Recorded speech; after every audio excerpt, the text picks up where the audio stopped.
ဒါလေးရတော့ကင်မိုးအတွက်နှက်ထားရဲ့အသားလေးပါကဲဒါဆိုရင်တော့ဒါကစိတ်သားပါဒါကကြက်သားကြက်ရင်ပါဒါကဝက်တိုင်းသားပါဒါကဝက်ကုတ်သားပါဒါကနဲသားပါဒါကတော့ကင်မိုးမှာပင်လယ်စာကင်မိုးပါကဲအခုဆိုရင်စပြီးတော့တုပ်ထိုးပါတော့မယ်ရှင်ခုထိုးနေရတော့ဝက်တိုင်းသားလေးပါတစ်ချောင်းမှာ3ခုထိုးပါမယ်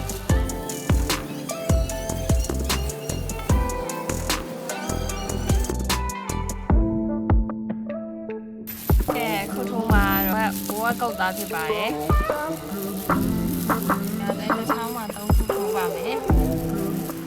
ဒါလေးရပြီးခါကြီးတော့ဟိုကတော့ဒီတော့ဖတ်ရအောင်။ရပါပြီ။ခုထုံးနေရတော့အမဲသားဖြစ်ပါရဲ့။တစ်ချောင်းမှာ4ခုထိုးပါမယ်။ခုထုံးမှာတော့ကင်းမုံဖြစ်ပါရဲ့။နည်းနည်းထိုးရခက်တဲ့အတွက်ဒီနေ့တော့ဖတ်ခဲ့ရပါတော့။ပြင်ပြလေးလေးပဲထည့်လိုက်ပါမယ်။ဟုတ်ပါပြီ။ရပါပြီ။ကင်းနေကင်းစားဒီလောက်ပဲကြမှာတော့ရယ်။ဒီမှာပါကင်းနေရဲ့သူပါ။ဒီကိုတန်ညိုးထောင်းလိုက်နေ။ဒါတော့မင်းသမီးလေးပါ။အားလေးပေါင်းနေရမျိုး။မမမီဒီသူဦးထားတာပစုံနှက်ကောင်နဲ့ဒီဟိုနဲ့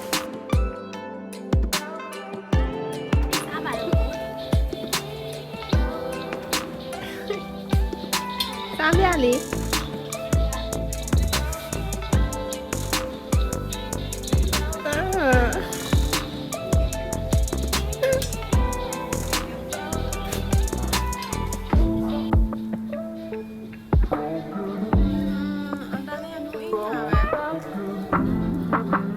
စားပြီးသွားပြီလေပြောပြပါဦး